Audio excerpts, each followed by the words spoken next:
Yeah, they're weird. Like on, like, they almost are, seem like a real sign of like him, like kind of some of their questions. Okay, welcome to the Power of the Youth Retreat. My name is Celeste, and I'm gonna introduce you guys to the youth commissioners here. Okay. Hi, my name is Luna. Hi, my name is Leah. Hi, my name is Holland. Okay, and we're so excited to have you guys here today. I'd like to give a big thanks to Chief Sustainability Officer Vivian Satterfield and Commission Coordinator Elaine Visca Livingstone and Interplay Camille Trummer. PSU partners Beth Glided, Peter Shally, Dr. Ding Felder, and PSU graduate student mentors Justin Huber, Amy Johnson, Darius Manilla, Lucia Masca, Rachel Springer further supports us in this setting the agenda today and designing the retreat. Isa is running a little bit late, but he will be with us in a bit. And our agenda for today, let me get you to see. So at 5 p.m., we're gonna do our warm welcome, which is right now, and then in a couple minutes, we're gonna start our icebreaker activity. And then in an hour at 6:10, the youth commissioner presentations will start. And then we'll take a quick group photo. And at 7 p.m., the commission collaboration. And at 7:50, we'll close the retreat. And I'll pass it on for Luna for a warm welcome. Thanks, Commissioner Scott. Again, I'm Commissioner Luna. Thank you all for being here, and on behalf of all of the youth commissioners, welcome to the Power to the Youth Retreat. I'd love to start our warm welcome by inviting our CSO, Vivian Satterfield, to give a few welcoming All right, thanks, Commissioner Luna. Appreciate all of you being here. Commissioners, our PSU partners, staff, thank you all for spending your time here today as well. And I also want to thank Meyer Memorial Trust, who's helping fund this retreat and to fund a lot of the collaborative work, which is bringing us to this place. It's great to know there's a local funder who cares about youth climate governance as much as we do here on staff. So shout out to Meyer Memorial Trust. And I want to start out by saying just, honestly, how proud I am to be in this room. Working collaboratively with youth is a value of mine that I've tried to embody and find ways to make happen throughout different points of my career. And so to be able to do that now here at the city of Portland and continue this work is personally very valuable to me. And I want to thank the youth commissioners as well for the leadership that you're bringing here to this space. There's something I want to say to the adults in the room. While you may feel that you're still youthful and embody a lot of youthful energy, the reality is that our experiences as adults are actually very different than that as young people. And so the thing that I want you to do today is to truly allow the space to hear and allow for their leadership, which allows for then the youth-adult partnership and collaboration to actually happen. We talk a lot about power dynamics, and I think we're all quite familiar with what that feels like. When we're talking about political structures, we're talking about institutions. That work can be a little bit more challenging to think about and thinking about interpersonal and dynamics. And so I'd like you all to really embody the ability to earnestly listen and allow the space for youth leadership to happen in this room tonight. The youth have done some fabulous work. They've been supported by some really skilled people to help design this workshop that allows for that. So allow for their facilitation and try not to, I know we always go through our guiding principles and start talking about our rules for collaboration, but I'd like to truly invite you to listen to how the youth are facilitating and to not interject or think about how you are going to respond with your experiences or examples of how that's perceived in the past, because tonight it's all about the youth. So when they're facilitating your group, your job is to engage with their questions, think with an open mind about how to integrate the valuable youth perspectives that you're hearing here tonight into future commission work. Because there's going to be outcomes from tonight that will directly shape our next climate action plan. So this is not symbolic, it's not one-off, it's real and that work can only happen here if we're entering in with that mindset. And then the youth framework will be debuted at the Earth in Motion kickoff event on April 11th as well. So there's going to be a through line of this. So those are my brief comments and reminders to us all as adult commissioners in the room. With that, I'll hand it back off to our youth leadership. Thank you. Thank you, Vivian. Before we go further, I want to invite everyone to take a moment and set an intention. What do you want to bring into this space? What do you want to leave behind? Take 1 minute to sit quietly with that thought.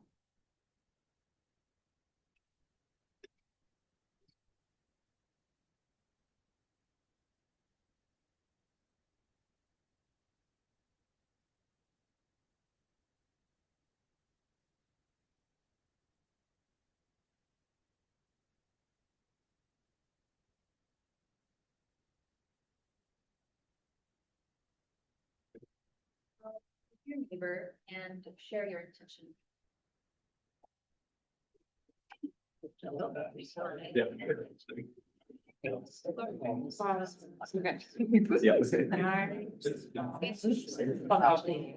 Listening is my role.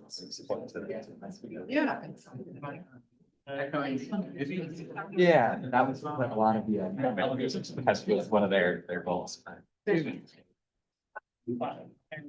Just any.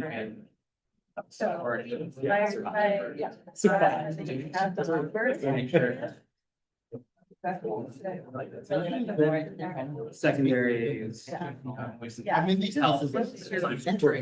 So I'm about to move through the course. The one thing we thought during these. So the course sort of, so like we first met the mentees, like kind of, it was the last day, of that leadership course they took. I think all the youth commissioners did, or, yeah, I believe they did, and then there was. So. Yeah, so I attended the last day, because that was the only one we were invited to, but they, the last one it is, yeah, so they made me, the last. It's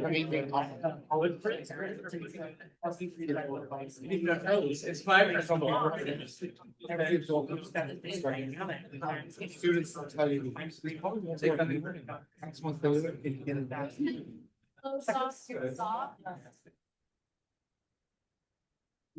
Thank you. Now I'll pass it to Commissioner Leo. Thank you, Linda. Okay, again, I'm Commissioner Leah, and I have some notes about today's meeting. So everything is going to be recorded in Zoom and posted online for transparency. Make sure to state your name and that you're Commissioner every time you speak, and all materials found on screen. And I'll pass it to Alternate Howard for. Thank you, Commissioner Leah. Again, I'm Alternate Holland. Can I have a commissioner volunteer to read the bold sections aloud on the spot?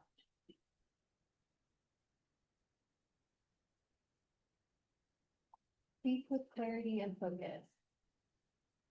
Wait, why am I talking? Assume good intentions, but attend to impact. Be willing to make mistakes and be forgiving of those who do. Allow for and appreciate disagreement of opinions, ideas, method, respectfully. Build on other people's ideas. We value participation, both in person and virtually. All right, and I'll pass it off. Start by Vice President. Okay, thank you, Alternate Holland. I'm Celeste. So our first activity is icebreaker by engaging in one-on-one climate and sustainability speed dating. And on the sheet in front of you, you have a list of questions to choose from. And each round will be 5 minutes long. So you choose your questions or question and ensure each person gets to speak for about 2.5 minutes. Each of you have a number on your colored tab with you. Those of you with number 1 on the tab on your name tag will move to the inner circle in the back of your room. Those of you with number 2 will move to the outer circle in the back of the room. And when the timer goes off, those in the outer circle will move to the right, and this activity is going to be loud, so please be patient with one another. And please take the speed dating questions with you and leave everything else on your seat and move back to the room. You each have a colored tab. I'm seeing some confused look. You have a colored tab on your name tent. The commissioners all have a number. If you're a number 1, you're in the inner circle in the back corner. If you're a number 2, you're in the outer circle in the back corner. When the timer goes off, the outer circle is moving to the right. Elaine. Yes.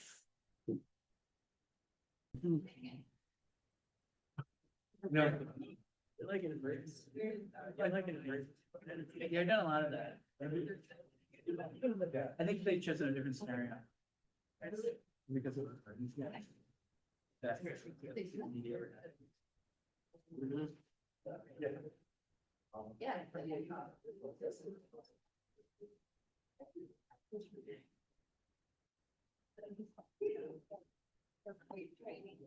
Yeah.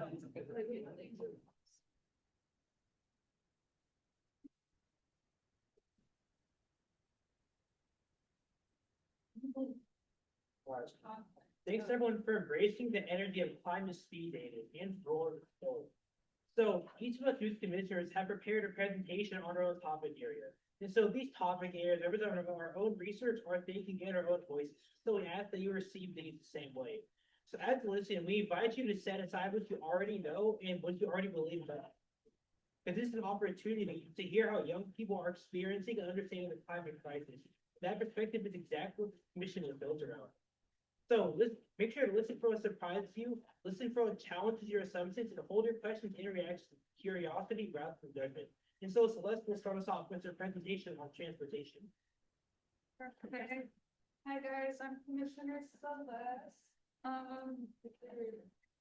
Okay, so I'm gonna be talking about transportation and my point of view on it and my work on it. I also serve on the Multnomah Youth Commission as one of the co-chairs for the transportation and sustainability committee. So I'm gonna be talking about youth perspectives surrounding that and my experience. So my experience, I've been riding public transportation for the longest, ever since I learned how to navigate the system. At 13, I rely on public transportation to get to work, get to school every morning. I'm in downtown almost every single day. And it cuts through traffic when getting to downtown in the morning as well. So that's why I like it. There has been some bad experiences that have happened to me, but that can happen to anybody, anywhere. But it's best not to interact with people who might be going through an emotional episode. And as a young woman, I have had encounters with harassment while there's no transit security around. And I understand why some guardians of youth might not let them take transportation because of things that they've heard or just perspectives, and some youth just choose not to do it. But I'm here to try to make you understand our perspective and what could be done differently. And it would be a win-win if there would be more ridership on transit and the trust built between guardians letting younger people navigate the transportation system more in Portland. And looking at both perspectives, I can see what flaws can be fixed to encourage more youth and adult ridership. A majority of Oregonians don't have access to a car, so transportation is a really big thing in Portland. So what the Multnomah Youth Commission has considered as a whole when it comes to ridership laws is safety. What would make youth feel safer or anybody feel safer is more safety officers on TriMet. And no weapons allowed on bus and train. I would want to see other people's opinions on the security guards having weapons on the train or any self-defense things. So I would want to see opinions around that. And then safety drug issues on TriMet, which is drug use, not enough safety staff. TriMet or bus max drivers are not trained enough when there's unsafe situations and they don't know how to handle it, and feeling unsafe when you're waiting for the bus. Violence, harassment, and sketchy people talking to And then when we talk about accessibility, is how far is the nearest bus stop for some people or minutes? Some people don't even live near a bus stop, and it's been a little bit harder with all the bus lines being cut. And are the accessibility features for wheelchairs on the bus and max adequate? Are the ramps too steep for them? And when it's crowded on the bus or the max, is it too hard to use a wheelchair? Do we wonder if they feel rushed getting off the bus or the max when they are disabled, or do bus or max drivers refuse to let them on because they think it'll take too much time? So that's some of our concerns that we are trying to work on and do on the Multnomah Youth Commission with my committee. And what makes climate and public transportation great? And the cost is low, it's consistent, and it comes by all the time. If you live near a bus stop that comes all the time, that's great. Sometimes that's not the same for everybody. It takes you places. If there's any other things you might like, please put that on your worksheet in a bit. And then the perspective, let's see. Equity on public transportation. So communities that have been historically underserved, which are often low income neighborhoods or communities of color, should have more frequent times than they pass by, so people can get to school, work, healthcare, and grocery stores. One of the concerns that we have on our committee is students from East County schools like Parkrose, David Douglas, Reynolds, Barlow. So I'm gonna be talking a little bit about Youth Pass right now to educate you guys on what that is. But Youth Pass is essentially free public transportation for students that are in Portland Public Schools. Public transportation gets you wherever to schools, clubs, work, and East County schools don't have that. So that's what we've been trying to get across to city council. We tried to get that on the transportation package last year, and we also created an event around it, but unfortunately that didn't go like as we wanted to because of federal funding cuts. But right now we're just waiting on a decision with the piece of funding that is currently going on. And the transit system should be more accessible for people with disabilities, older adults, and people with mobility challenges. And everybody deserves to feel safe on TriMet. Equity includes addressing harassment, discrimination, or lighting in spots where people are waiting for the bus, and unsafe conditions that disproportionately affect women, youth, LGBTQ+ riders, and marginalized communities. Equity also means reducing pollution in communities that have been historically born front of highways, and expanding clean transit options, which is the greener bus fleet. Okay. And I just talked about why Youth Pass is important. My experience, I went to the Parkrose School District. Something that I see every morning is students, they get on the bus every morning and the bus just becomes flooded, and they're all just trying to get to school. And when you don't have a hot pass or a bus card, you're more prone to how do I say it? Excluded off TriMet. If there's the TriMet security people, they'll probably fine you, and the fines can go from 75 to 250 per strike. So I don't think, and the Multnomah Youth Commission doesn't think that students should be getting fined for just trying to go to school. Youth Pass and youth should be able to use public transportation, and the more youth that use public transportation, they get their family members to come on, they get their friends to come on, and more people start riding public transportation, which is really good. So that's that. And this is some of our examples of Youth Pass advocacy from the Multnomah Youth Commission. We've testified multiple times to city council and, my committee has also gone down to Salem. To educate them on why youth pass would be beneficial to the community. This is an example from last month where we went to go testify for the PISA funding. And then we go on our social media here and there, and then, that was one example right there in the middle. I said why I think free transportation would be beneficial.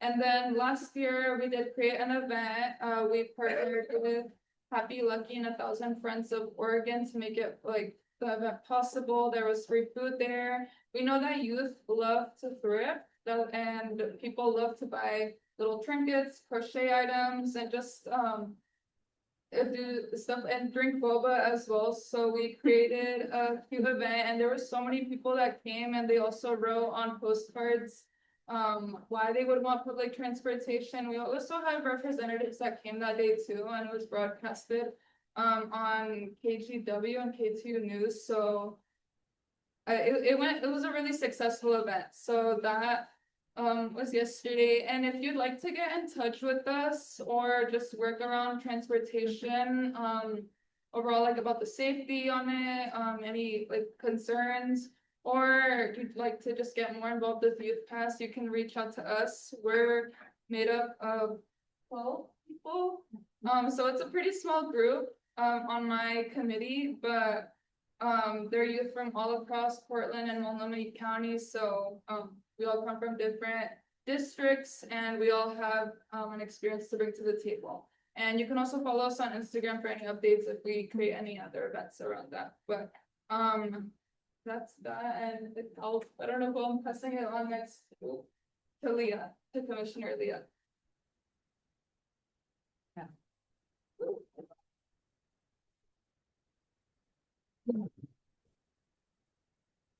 Commissioners, do we want to pause for Q and A between each Okay. presentation? What questions do you guys have for me? Yes. So, Commissioner Celeste, I think you said you favored free transit for youth. What do you think about free transit for everybody? I think that's a really good idea. I feel like everybody should have access to public transportation. It would get them to more places. Yeah, I don't know how they would be able to make that possible, but if there's any like bill that comes towards that or any funding, I would be totally for it. There's a lot of people that try to take public transportation all the time and they can't afford a bus pass, so or they don't have the money to get one. So I would be all for it. I think a lot of people try to take it for work and to school, and especially PSU students as well. A lot of them are adults and they try to get to school and they can't afford it because they're also paying like their school bills. So that's my take. Two quick follow-ups. One is, have free transit, you'd have more people taking transit, in which case I think you'd also have safer transit. You mentioned you wanted more people on the bus, and that would help. And some things you just think about. I would ask you a question, but you had congestion pricing for people who drove, and you took that money, rolled it over into free transit. You would end up with a discouragement for people driving. Yeah. Encouragement for people riding transit. So just think about that. That too. Thank you so much for this, also and for all of your.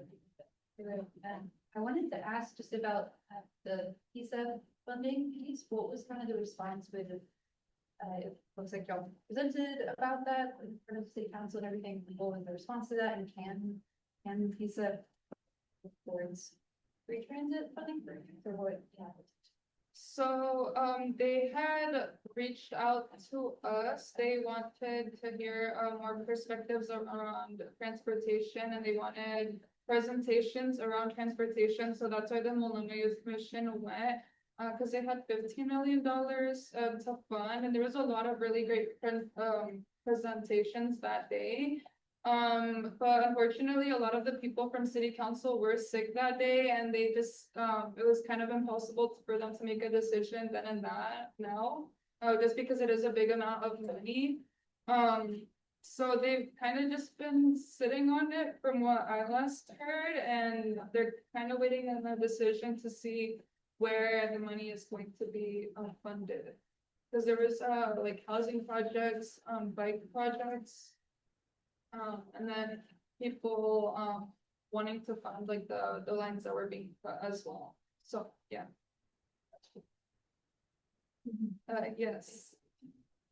I was just gonna say, I had free transit going to high school. When I was in high school, it was really important how I got around.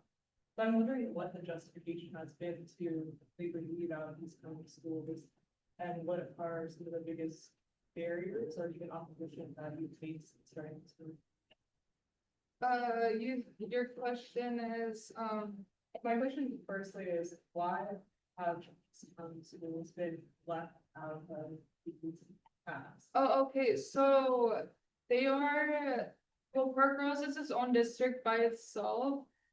We received, the money, I forgot from where, but we received money to, let me reword this a little bit better. So some of them did receive hop passes, but the students get put on a wait list.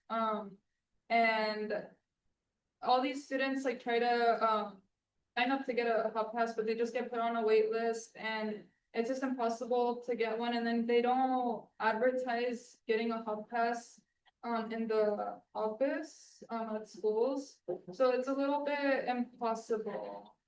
But it's come from other funding from the city, but they kind of just left us out. Oh, yes, please. PBS has a levy and devotes a lot of money towards them, and it gets divided between PBS and TriMet. And historically with the city of Portland, I don't know if that's still the case. East Portland has a lot less funds. Yeah, our school districts don't have levies. We have higher operating budgets, less staff. So we can't put up a portion to even split with the different groups. Like they spend millions of dollars for PBS students to have it. We out east, we don't have that kind of money. We're facing cuts without that. So that's the problem. It needs to be state funded across the board. Thank you, Coach Jose. Do you guys have any other more questions? Okay, it looks like you guys have some more questions, so I'll pass it on to Commissioner Leah. Okay, thank you so much. I was on the presentation and I went to youth pass. Yes, it was awesome. Okay. So I'm Commissioner Leah, and I'm going to be presenting on environmental justice and kind of the youth perspective on environmental justice and environmental justice advocacy. Okay, so I'm first going to be doing a brief overview of the environmental justice movement, like a brief history, and then talk about how youth are getting involved in environmental activism. And then finally, talk a little bit about how we can, as a commission, support.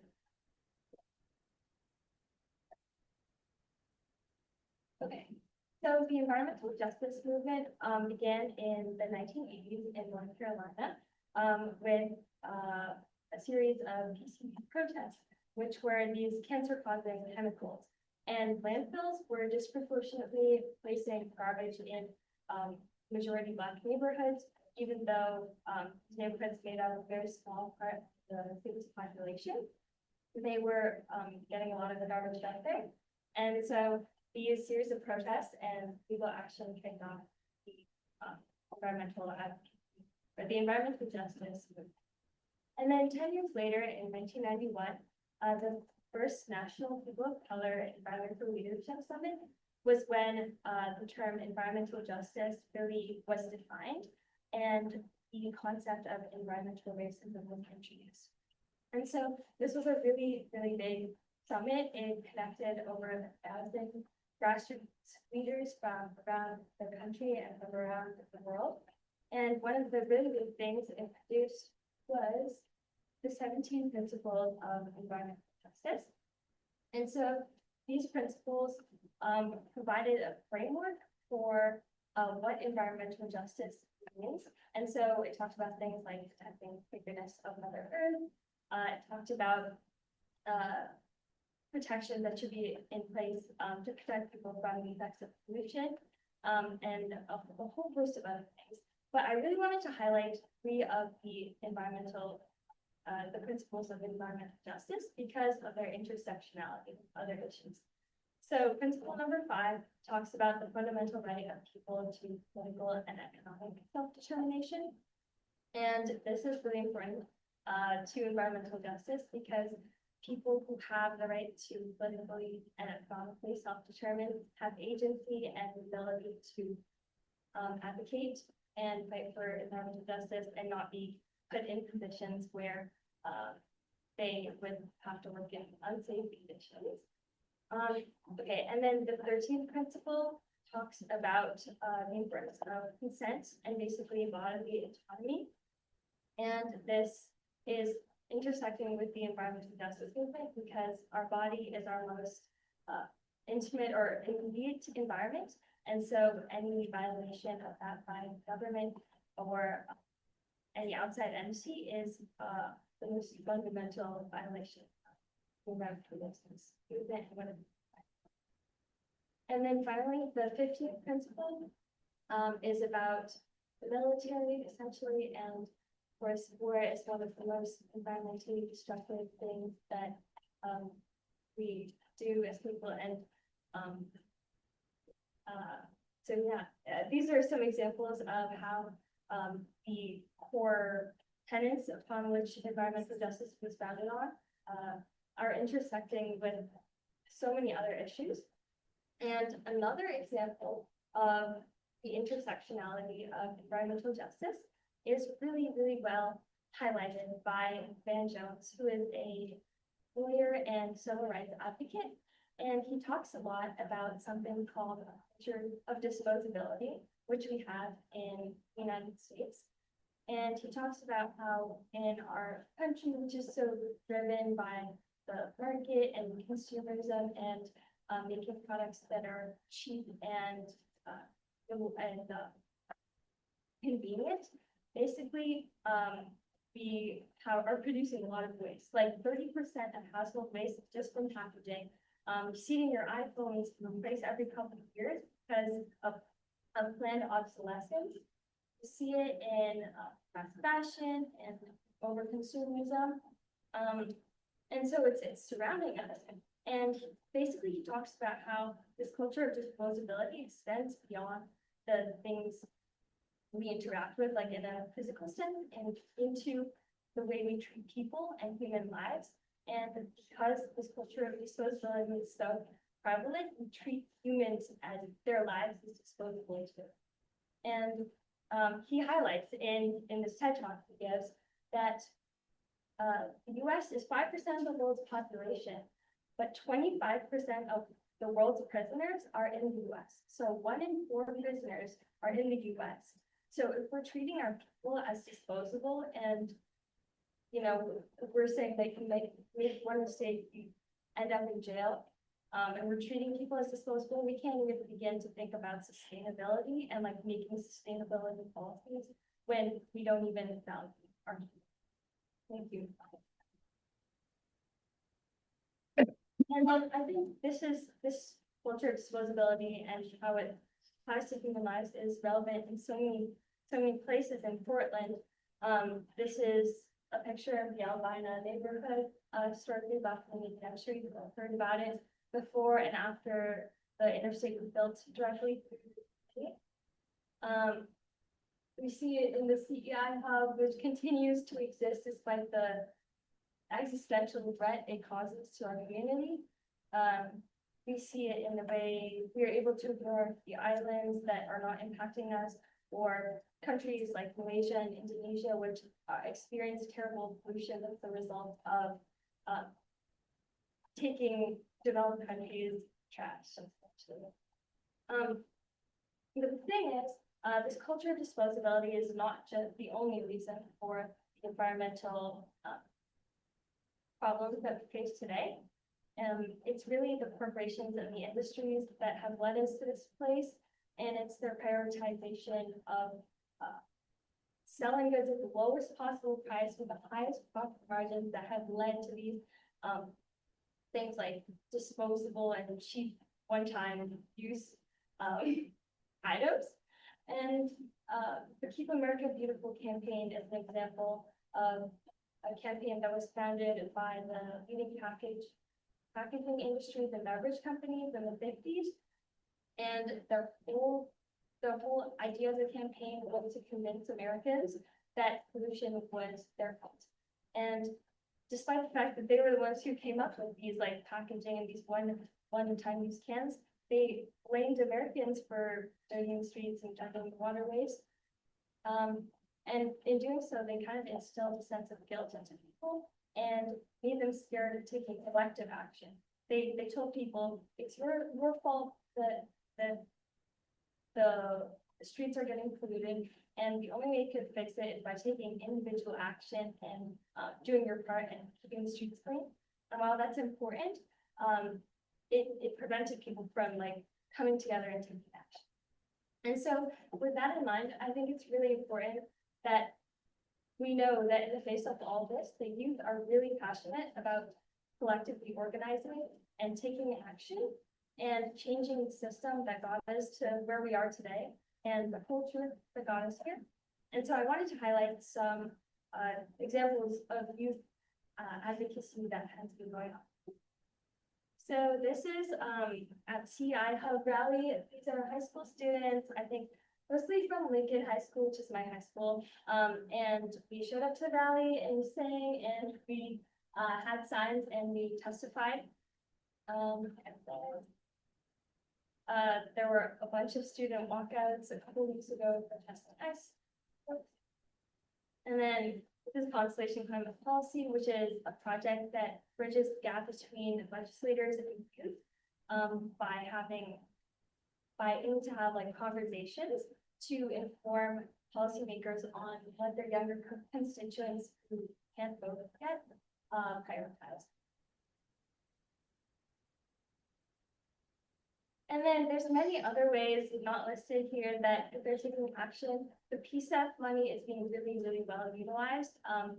Ida B. Wells, which Commissioner Issa attends, and Lincoln High School are holding a district-wide environmental justice summit in April, which will actually be open to the public. I'm pretty sure we're confirming with that right now. And there's a reusable silverware program that's being implemented at my school. So many other projects across Portland.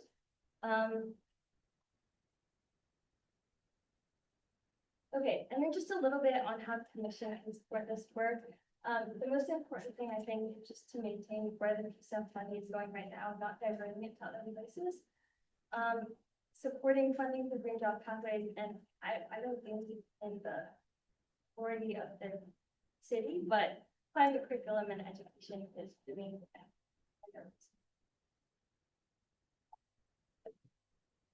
Okay, thank you.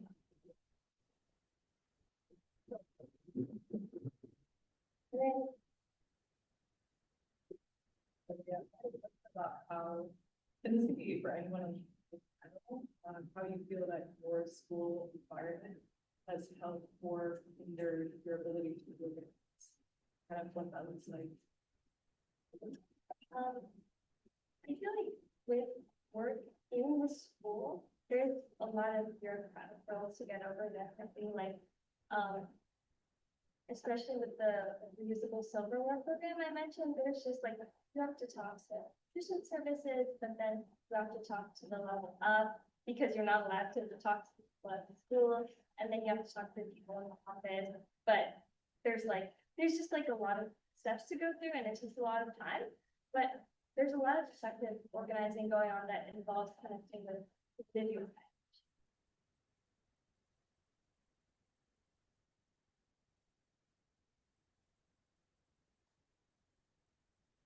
So Commissioner, I really appreciate your comments about disposability, which is a kind of another way of saying shifting costs of what we do to somebody else. And I wonder if we can hear the colleagues that have given thought to how the U.S. and to reduce its greenhouse gas emissions. But particularly by shifting those costs either overseas to other countries and other people who then have to live with the pollution and the greenhouse gas effects. Or shifting them to the next generation, yeah. And whether it's, hopefully you guys can, take a stand on that and also figure out how you can reduce the items. Goods that import from overseas instead of carrying the cost. Well, I definitely agree that like US is guilty of like sending away the things that they don't want to deal with to other countries. I mentioned it a little bit, but like a lot of countries in Asia are dealing with the effects of our pollution and their environments are very polluted because like, I mean, like we are benefiting from clean air and policies that protect our environments, but at the cost of other pollutants, like you said. Which in the end doesn't really benefit anyone because it's gonna impact them and it's eventually gonna come back and impact us. Because we're all on one world, one earth. I'm not exactly sure how we go about reducing our reliance. Well, we have to change the whole system, I think. I'm not exactly sure and how to do that, but. Oh, maybe we could, as a commission.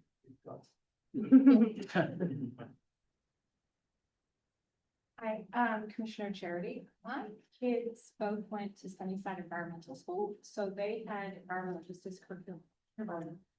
And I'm just curious, because that's the world my kids went through, where did you really start to see this kind of opportunity in school systems where you were able to start to have classes? Was at elementary, middle school, high school? When did you really start to really have environmental focus curriculum? Well, my best friend and I like started an environmental justice club in the 7th grade, which was like during the pandemic, because there was no sort of opportunity at our middle school at the time.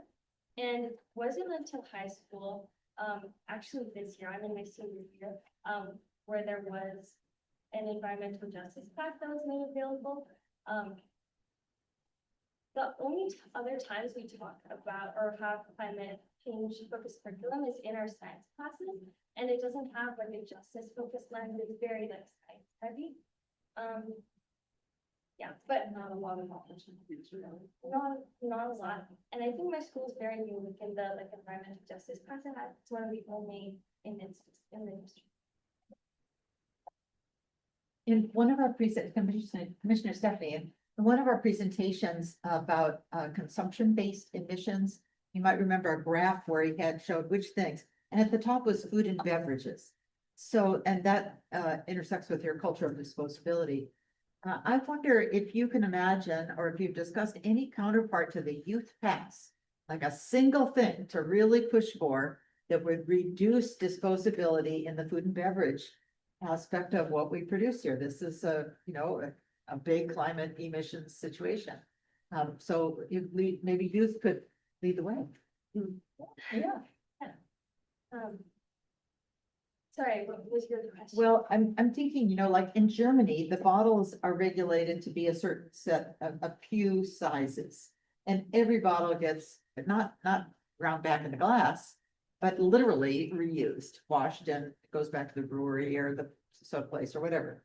And we don't do that in this country. So how do we break through one of the big pieces of our culture of disposability? And youth are big consumers. I see them at QFC all the time. By my middle school, they're in our neighborhood. Every day after school, they're buying a drink, right? So is there a place to work on that culture with you? Bottles and cans. I mean, I feel like there's definitely opportunities within schools to have more like reusable things that are returned to the school. I don't know about you specifically, but I definitely feel like we can build more infrastructure to help in general. The culture of disposability. as talking about this during the speed dating activity actually, and how, like in India, when people like their clothes rip or their shoes get torn, there's like very easily, you can go get it fixed and it's affordable. But that kind of thing doesn't exist here. It's like very expensive to fix things. So it's just easier to buy new stuff and throw it.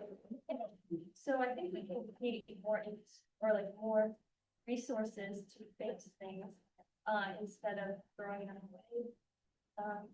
I know that's not really a direct answer to your question. Okay, sorry. Well, I don't know, maybe you can give us a quick read on, have schools installed water bottle filling stations?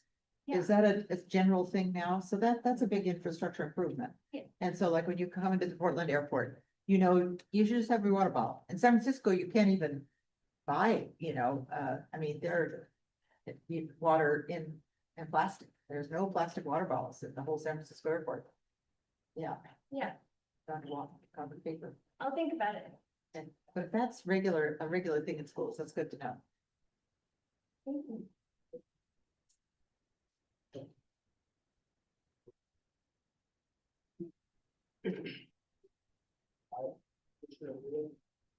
Okay, so, I'm Coach Arisa, this is my presentation on air quality. And so, real quick table of contents. So we're gonna first be going over what exactly air pollution is. So like an exact definition from the World Health Organization.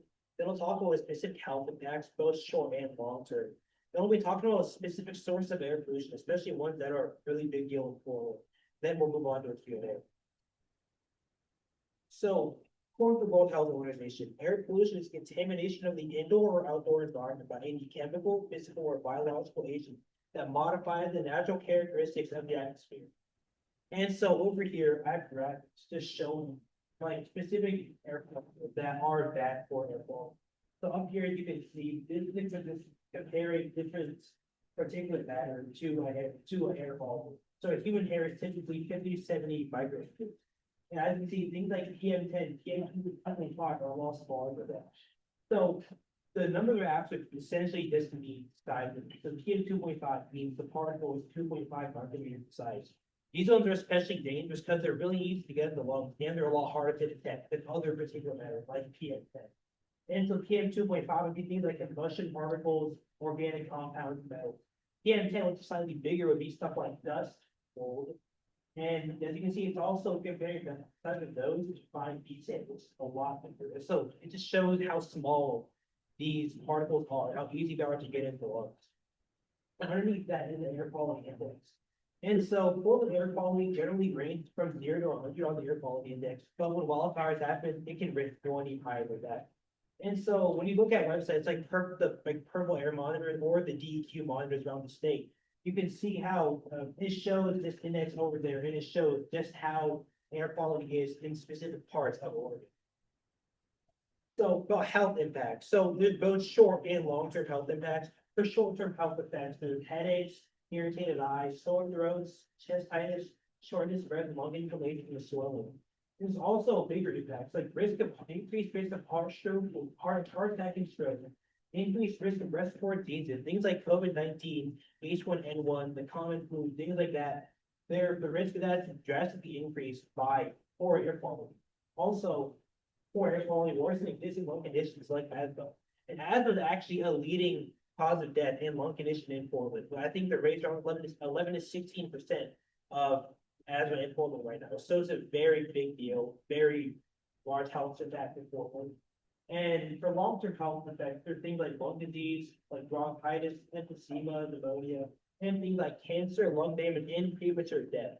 And so it just goes to show how important it is to watch for air quality because these effects can happen. And so this information is taken directly from the Multnomah County Department of Health. And so for sources of air pollution, there's a couple common sources of air pollution. So I listed 4 right here, but this isn't all the main, this is all the sources even for them. We do something a bit more. So diesel pollution, this is really common, especially on the I-5 corridor with trucks, semi-trucks going around. Also, diesel pollution can be seen with public transportation, can be seen with just regular transportation, driving cars back and forth. Adds a lot to diesel pollution. Also, things like trains running through the Portland area add diesel pollution. Also, things like ships moving through the Willamette River also add diesel pollution. Things like burning. So burning is especially a problem when it comes to wildfires. It really harms the air quality of Portland and Oregon in general when wildfires happen. So that's why it's one of the main sources of air pollution. Also, commercial products. So commercial products are things like, you know, fertilizers, pesticides that are used in farming, but also just common things we use every day. Things like air freshener, like Febreze bottles, they can actually add to air pollution. Or even colognes and perfume, different hygiene products can add to air pollution. So, yeah. And also industrial facilities. So industrial facilities like logistics centers, like there's, for example, Prologis built a logistics center right next to Parkos High School, which actually adds a lot to the air pollution in the area. Also, other things like the industrial facilities along the Willamette River add a lot to air pollution in Portland. Things like steel mills and things like that add a lot to air pollution in Portland. And so, yeah, industrial facilities are a very good source of air pollution in Portland. Now, as you can see here are some graphics. So on the top right, it shows the percentage of the population in Multnomah County within 1 kilometer of air toxic point source. And the more red, just means the higher concentration of people by a air toxic point source. So as you can see, a lot of this concentration along the Willamette River, and it's really prevalent along, like around Portland. Like a lot of people are at risk of air contamination. And underneath that is a map coming from the Oregon Department of Environmental Quality. And so over here, essentially, basically, they place air quality monitors around Oregon, and they have a website where you can navigate it and click on each monitor. So each monitor actually tells you the concentration of specific pollutants in particular matter in that area, and general AQI in the area as well. So this is the map for Oregon as a whole. As you can see, a lot of them are concentrated along I-5 and Portland. There's also some along the coast and in Central Oregon. And so, yeah, the DEQ website's a really good resource to check out if you want to see specific air quality problems in Oregon. Those are good resources, the purple air monitors, which are also, it's another service that are frequently checked, frequently updated for air quality and air quality issues around Portland. And it essentially serves the same purpose as the DEQ air monitors. So, any questions?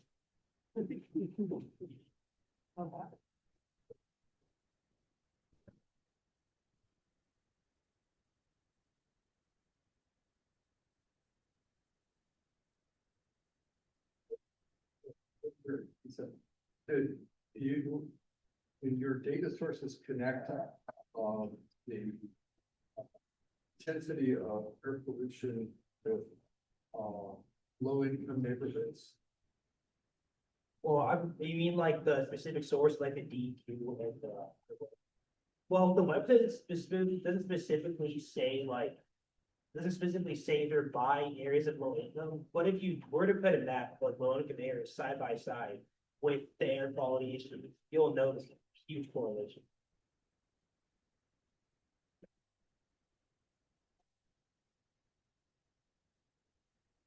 Curious, yeah, Commissioner Issa, Commissioner Bivak, what's your sense of the relationship between climate and some of the air pollutants that you were bringing up as exposure, in terms of exposure to populations? Are there specific ones that might be more or less in your mind from a youth exposure point of view? Like, I was thinking about the transportation piece earlier, like exposure at bus stops. If youth are taking more buses, so I'm trying to identify like pathways that youth get exposed to different air pollutants. Yeah, I'd say at least for youth, the most common ones we see are, you know, diesel pollution. So like taking the bus or just jogging your car around, big source of pollution. Also burning. There's been a lot of wildfires happening, so they impact everybody. So my friends had to evacuate their homes, and like one of the wildfires a few years ago because of the burning was happening. So I'd say those are the main like forward-facing issues for the youth when it comes to air pollution. But even like industrial facilities, like there is a logistics center placed right next to a high school. So that's another forward-facing issue towards the youth, that's literally right next to a high school. So they're getting all the pollution from the truck bays and all that. Yeah. So, I actually went to that high school, and that was one of my main reasons why I got involved in like youth advocacy with environmental injustice. So that was already a whole thing on its own, because people walk their dogs in the neighborhood, people take their kids to the park, like the kids are at recess, and Park Rose's own school district, it's composed of 4 elementary schools, the middle school, and the high school. And so kids are out there playing sports like soccer and football, and it's right in front of this trucking pollutant facility. We're already by the airport and I-84, and then the Costco is right next to us. And 122nd is a very busy street, and there's a bunch of accidents on it. And it was just gonna be a whole mess on its own with trucks going by like back and forth. So yeah, that's like one of the good examples of youth being more exposed to like bad air quality in Portland. And I think someone had mentioned earlier like the map of like Portland and like what areas are more affected. So North Portland and more of like East County, like for example, that Park Rose area, we're already very burdened with really bad air quality, and we have really high asthma rates as well. We don't see that in other more privileged areas, and yeah, it's a big issue. Can't tell everyone that. Do you know any schools or school districts that are actively monitoring the quality of the schools? I don't know of any specific. Oh, sorry. Yeah, Park Rose. So with that thing that I just talked about, so it used to be a Kmart on 122nd and Sandy, and obviously Kmart's they went bankrupt, and then I forgot what summer it was. It was summer of like 2023 or 2022. Like the Kmart just got like caught on fire like on a random summer, and I lived 15 feet away from that Kmart. Fortunately, I was out the country, but my parents woke up and it was like 4 a.m, and everybody had to get evacuated from like the apartment complex because of how dark the like air quality was, and it was really dark outside too. And people were just like getting up to go to work. And the high school had actually implemented like to track the air quality, and it was called Argos air quality. I might be right or wrong, but they were already tracking the air quality to see how like it would go after implementing like this warehouse. And after the Kmart got caught on fire, it released so many bad particles, like particles that would like be able to cause cancer, and they're really small enough to get into your bloodstream. So yeah, a lot of youth they were already very like it just alerted them way more. We had learned about it in little time, and I quickly took action on that. Yeah. I was gonna continue to elaborate on culture urban space. Oh, yeah, so I don't know, at least in PBS in my district, I don't know specific monitors like within school. I do know like at the club at my school, we're working on getting a purple air quality monitor, like for school specifically. I do know there are a couple like in the Hillsdale neighborhood along Victor Hillsdale Highway, there's a couple. But I don't know of any specific schools in PBS at least have an air quality.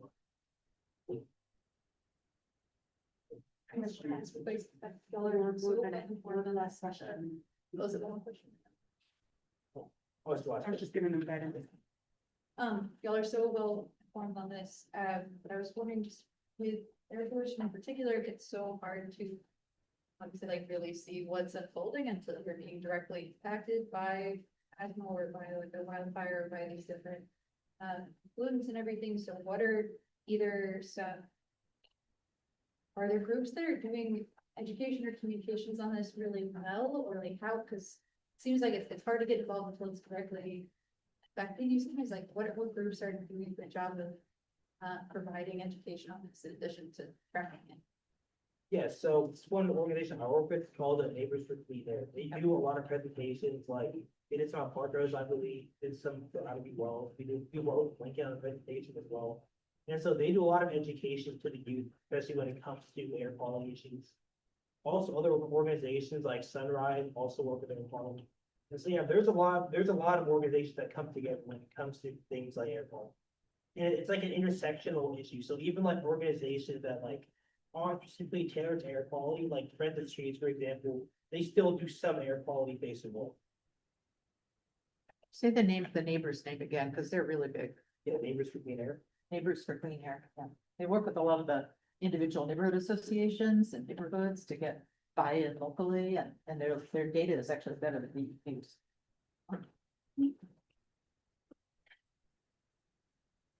I can hand it off to a local.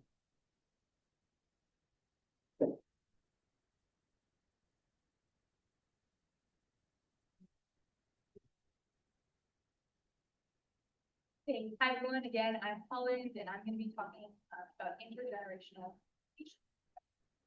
Okay, so I wanted to start off with my journey towards this work. I believe that, sharing our journey to finding a passion for environmental and sustainability work is important.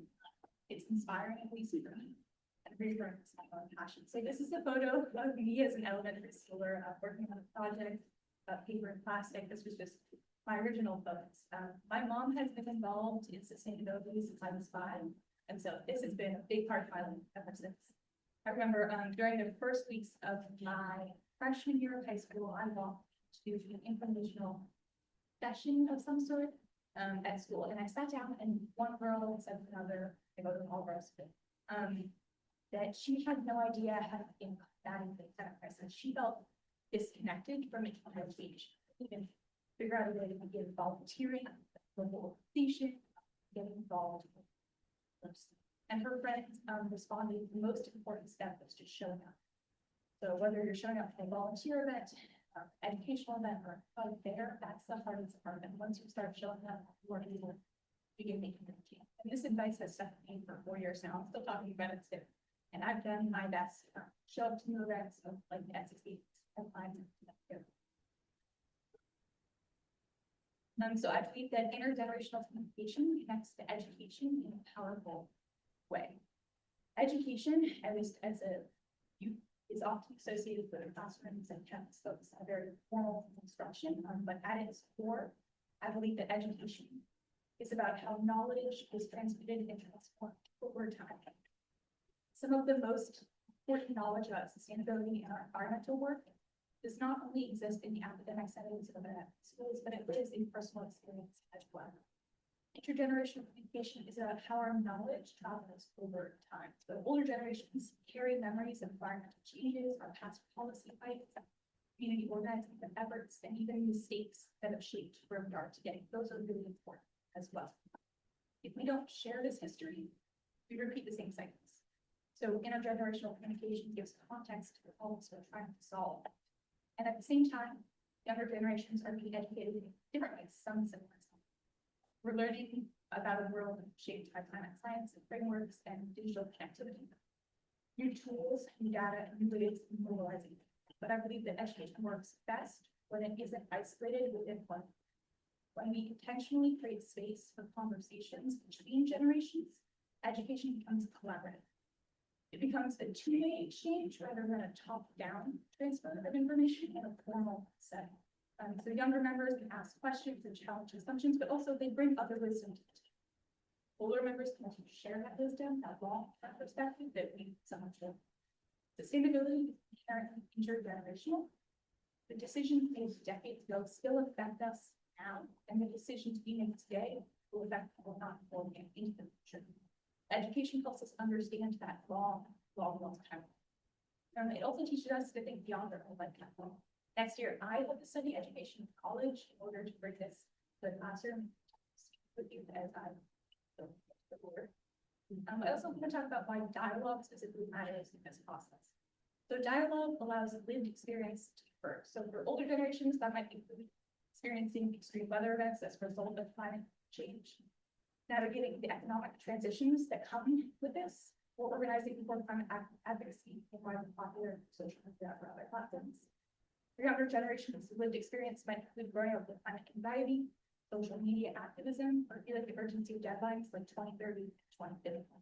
And we talk openly don't just exchange information, they also exchange coping strategies. Older members share how they sustain tools. Younger members might share how we build community online. These coping strategies are educational in their own right.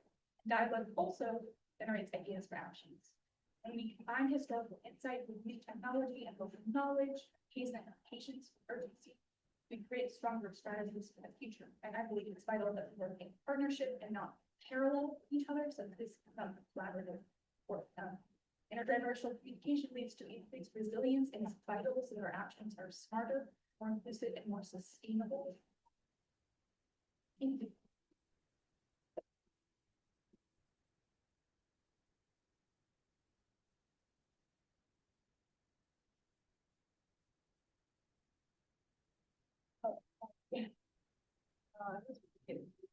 For anyone, I don't have examples of spaces. Or potential spaces. Great question. So at my school, we try and have these club meetings every Wednesday. We try and bring in guest speakers, or so my club advisor, he's almost 80 now. He's been in this movement since he was 10 years old. Wow. It took him 70 years of experience, which I think is amazing.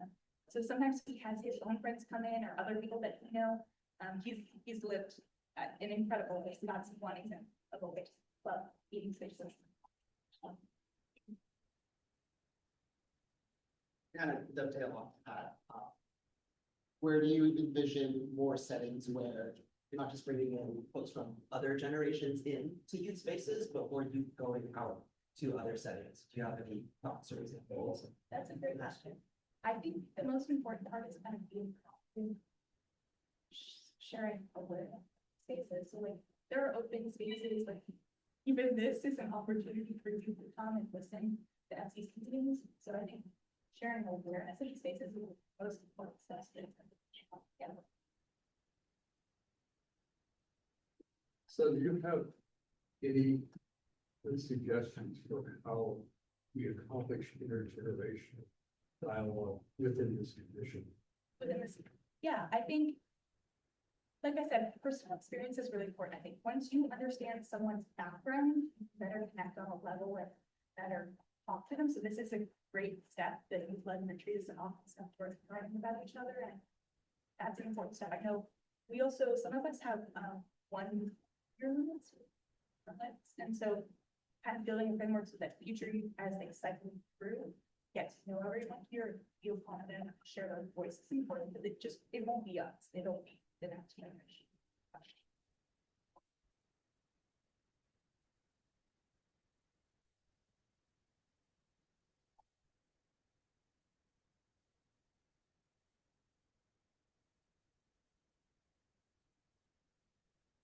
I will be presenting on climate education and the green workforce. I just want to know, I'm feeling some low energy in the room, so if everyone wants to just take a deep breath. Take it out. Okay. My presentation is the Chakucha style. So the idea is there's no text on the slides or very limited text. And there are many slides. So it's like 20 seconds per slide and one image. Okay. So first I'll be talking a little bit about the why. Why is climate education so important for today's youth? Then we'll have a little bit of a case study with my own experience. We'll talk about the vision of how we can prepare today's youth for tomorrow's green workforce. And we'll end with a call to action about how you can support climate education and help build a green workforce. So I want to start by noting the difference between climate anxiety and climate agency. Many of today's youth feel a lot of climate anxiety. We're often hearing about climate change, we're hearing about different events, we're experiencing things like flooding, and we see all of this and we're overwhelmed with information on social media. This leads to a lot of climate anxiety, feelings of hopelessness, feelings of being overwhelmed, feelings of being alone. But climate agency is when we can all come together and let this feeling of needing to do something drive us to do action.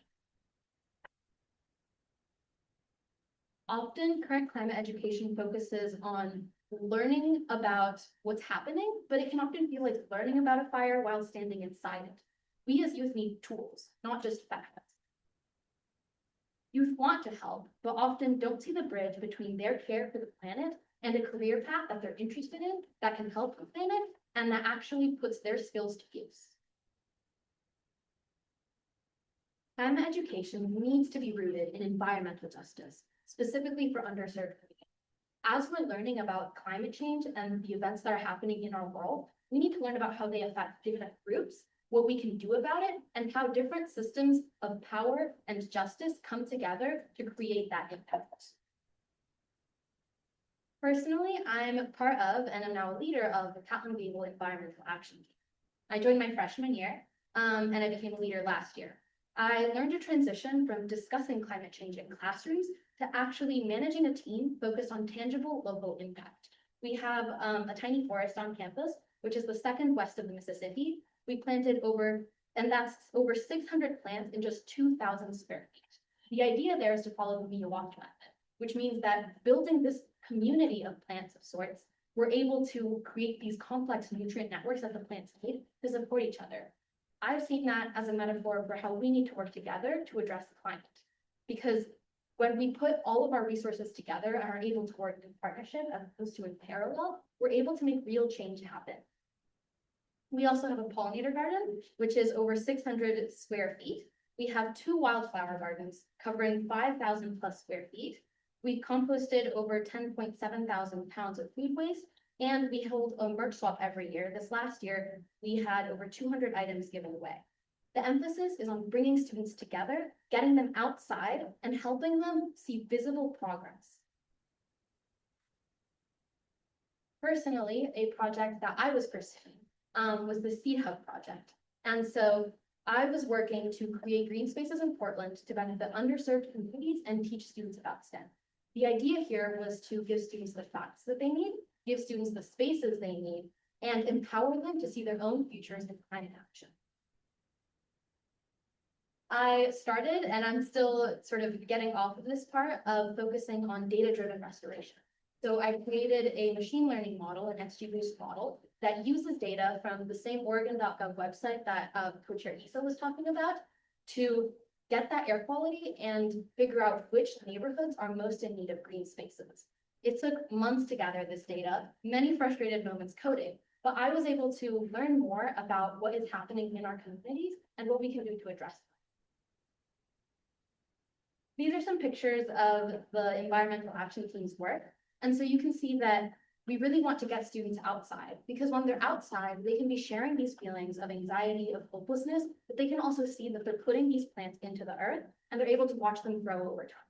So at the same time that we pursue a lot of work and a lot of frustrating times with admin and trying to pursue things like composting in our school cafeteria or reducing our use of energy, trying to switch a lot of our lighting to LED lighting. We realized that that was putting a lot of our energy into just sending emails, as opposed to students actually seeing the impact of their work. And so students stopped feeling motivated to come to meetings. So we really decided that we needed to shift our focus to helping them see what they were doing. We've also focused on partnerships with other organizations. We often have visits to Sunflower Farms, which is a volunteer-run community farm that cultivates hope, health, and connection through organic farming. So students and many community members, we often have family members, grandparents show up to these meetings, and they're able to plant together, and all of the food that's grown there actually goes to people facing food insecurity in Portland communities. We've also worked with Cornell Farm. They actually donated a lot of the plants that we planted in our tiny forest. And we were also featured in an OPV article trying to raise awareness about tiny forest. As a part of doing all of this climate work, we often need to see that our work and our learning extends beyond the 4 years that we're in high school or even our just school curriculum. It's hard to realize that green jobs encompass more than just solar panels and wind farms. We've learned a lot from peer mentorship from each other. Many of our students, as they graduate, can then come back and say, I took this class in college that was really interesting. Or I'm volunteering with this group and I'm really enjoying it. And I'm putting these skills to action and I'm actually making a difference. However, there are many barriers to entry to even just participating in helping with environmental work. Many students don't have access to transportation to get to the events that they need to. Often students can't drive until they're older, or they simply don't have access to cars to get to where they need to be. We focused on education as restoration, and this idea that schools should teach ecological restoration, so that we're not just learning about the facts and thinking that it's in some faraway world, we're realizing that we can put all of this information to use in our own communities. We need to help students realize that climate change and climate action is all about intersections and putting together interdisciplinary skills. It's not just about the science that's required. It's not just about the humanities involved of who's impacted by this, but it's about bringing all of those different subjects together and erasing the lines that separate our different colored blocks on our schedules to make sure that we're bringing our whole selves and all of our skills to these spaces. I was also part of YLA, which is Young Leaders for Action, hosted by World Oregon. And as part of that, we focused on creating this video on YouTube about the leaders of now and really emphasizing this idea of trusting youth expertise. We need to realize that youth are not just future leaders, but they're also current leaders in the climate environment that we have. So what can you do? We need you to support local and tangible initiatives. We need you to talk about your own experience in climate action. Talk about your experience in your jobs. Tell us how you got into where you are, but also be there to listen, to support, and to say, you know what, I'm not sure if this is going to work, but I'm here to try alongside you. It's all about a collective effort. Climate education needs to be focused on hands-on, engaging, and real-world applications of sustainability work to prepare and empower youth to build a greener workforce. Here are my sources. Are there any questions?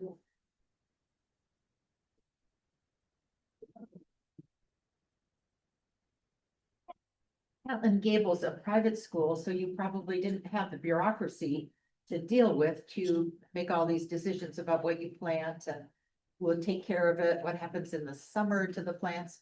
So have you learned from any of the public schools where they might have different green spaces or different soils, or how do they make the same kinds of steps to green up their own spaces? I would say I've been immensely privileged to have access to the resources that I do at my school. And a lot of what we've been learning in terms of our attempts to collaborate with other schools is that it takes collaboration of not just the ideas, but also the resources needed to support that. And sometimes that comes in the form of local businesses that are willing to donate what they have, or say like, you know what, I can't give you this full amount that you're asking for, but I can give you these couple plants that maybe nobody wants. And so in that process of asking and being willing to say, I don't know how we're going to do this, but acknowledging that we're not going to be able to do the full thing maybe, but we're still going to try.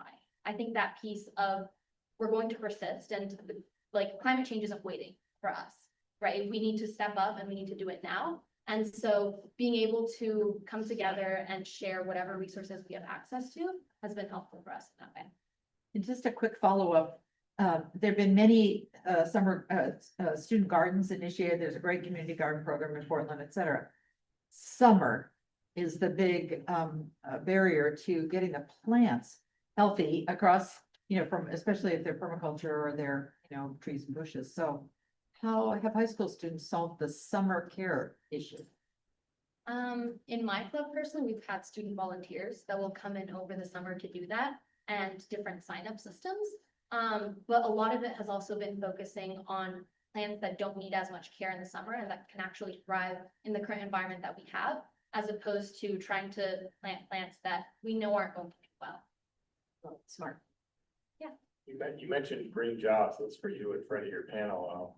Are career days or job fairs, things like that still a thing? And if so, are the people coming representing different green jobs in different industries and things like that, or not really? Personally, I can't say that I've attended any career days. We had something like a medical day at some point, but I think this idea of really seeing that sustainability is not one field, but it's embedded in every field is something that can be really helpful as an overarching theme for people to share their experiences, rather than you thinking that like, oh, but I don't want to be a solar panel engineer. So we must not be able to do anything about sustainability. What are some ways you might like to see support the disciplinary approach expressed in something like the climate action? I would say starting with a brainstorm always works in our club meetings, and just thinking about like, what are the voices that are present in this room? And even within that, there's so much diversity in our experiences, in our interests, and being able to put those together and say, well, I was able to contribute in this way, and somebody else might not have heard about that kind of job. And so just being able to share what we do have and start there. And then also being willing to listen and answer questions.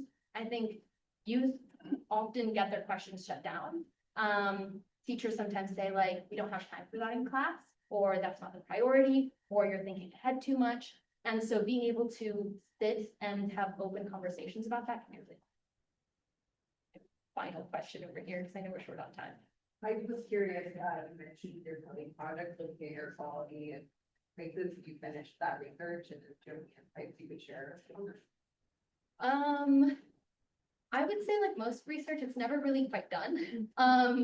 There's a lot of like realizing that, I think for me, it was mostly an educational experience in realizing we have data. It's often hard to access and understand, especially if we're trying to teach younger students. Part of my goal was to then bring this data and make it easy for lower schoolers to digest and to understand how things are happening.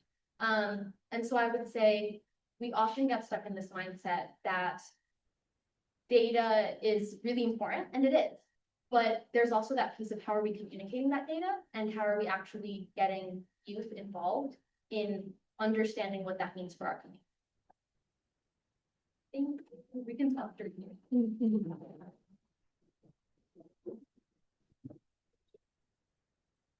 Thank you to all my fellow youth commissioners for teaching us about their topic, and to the rest of the commission for engaging in our presentation.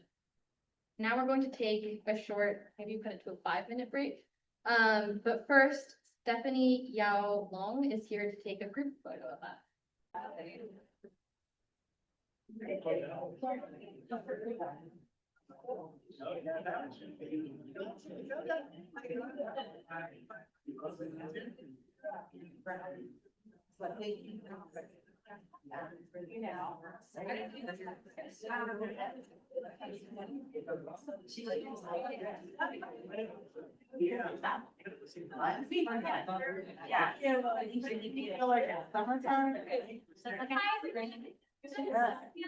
Sorry to make this really short, but we're gonna try and get everyone out on time. So we're gonna start.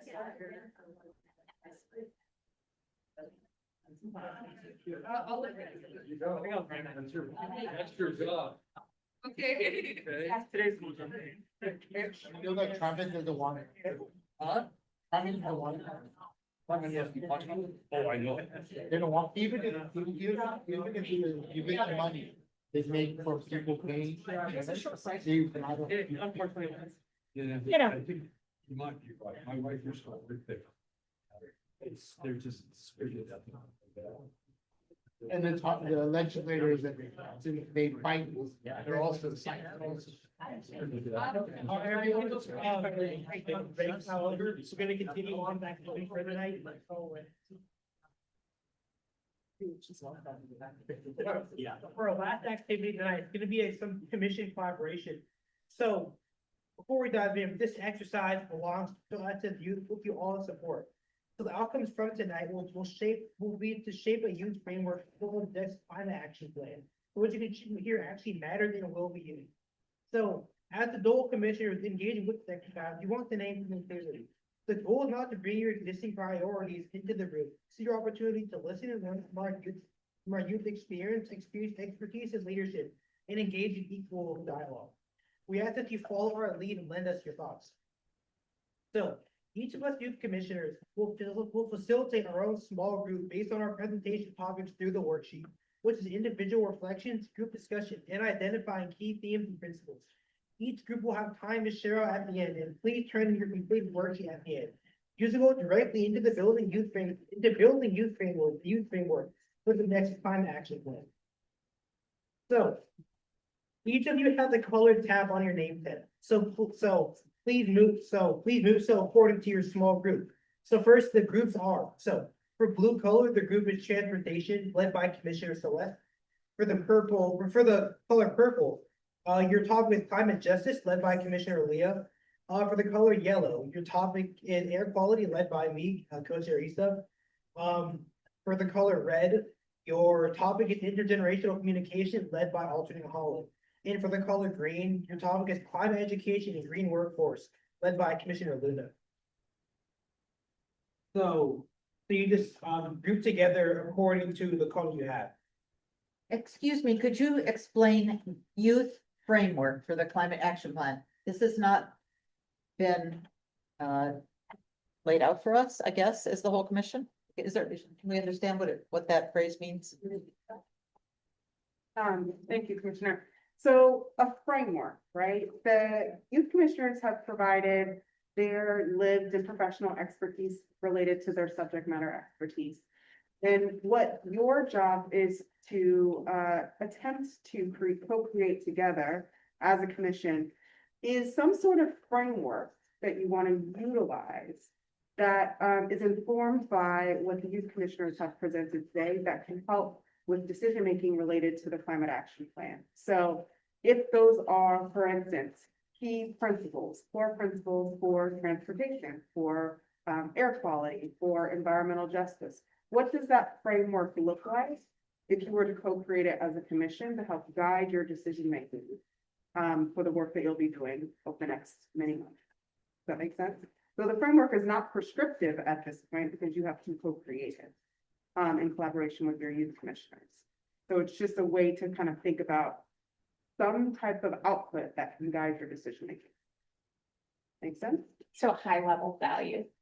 They don't have to be just values. That's why I would use that term. It's more than that. It's like policy guidance. It's like, it could be whatever you want. It is a framework to think about your work. And Interplay and Camille has designed this worksheet to guide us through that. Yeah, so you're not starting from scratch. You have some guided prompts to help you think through what that framework could look like. Okay, go ahead, please. Yeah. It's like centers. It's gonna happen in 2025, but I think they have a tenant, so there's no one out yet. Building was completed. It's out. They would do it without a tenant. Yeah, apparently the company makes and develops logistics centers with no tenant in mind, and then they rent them to like Amazon or something. So apparently there isn't a tenant yet. Coming here, table. Oh, where are you going? Oh, wait, I'm your notes ready. Brainstorming. Fill out the meeting feedback form that Elaine sent in our last meeting we had live. Personally, as a youth commissioner, I'm feeling really inspired and excited. I think I was hearing many different ideas. And I'm honestly really hopeful seeing all of your excitement and curiosity to learn about our perspectives and actually being ready to support us in our visions. Does anyone want to share a couple words about how they're feeling? Maybe we'll have like 2 people share out. Yeah. We need more of this. Anyone else? Yeah, we really enjoyed just the small groups, be able to dig into some areas and really hear each other's experiences and ideas in a way that we haven't been able to yet. So hopefully we do more of that to really dig in, but there was a lot of really great content that you all kind of helped spark. Please save the date for the Earth in Motion event on Saturday, April 12th at 3 p.m. in Parkhurst Middle School. Our youth framework for the next climate action plan will be debuted there based on all the great work we did today. So now we'd like to invite Vivian to give some closing comments. I'll keep it really short. Thank you so much, youth commissioners. Thank you, adult commissioners. Thank you to our partners at Portland State University. There's been so much work that's been happening behind the scenes in order to make this evening possible. So you all showing up ready to engage in this was truly really special to watch. And the Earth Day event is actually April 11th. So make sure you circle that on your calendars. And you already heard instructions about how we're going to collect the worksheets and then send you electronic versions so that you can do that critical part 3 We didn't want to rush you, so take some time with that. And we'll be debriefing with the youth commissioners to talk about that youth framework. So that's all I have for you this evening. Thank you so much. Oh, and applications for the youth seats. Our youth commissioner seats are so short. They're only for a year long because all of these youth are so dynamic and are going off to some amazing places and doing next things. So we are releasing applications to recruit for our next cohort of new youth commissioners. That is live. We will send a link. Elaine will include it in your high five. Please tell the young people in your networks, tell the old people in your networks, and tell the young people in their networks to please apply, because this is a cool space.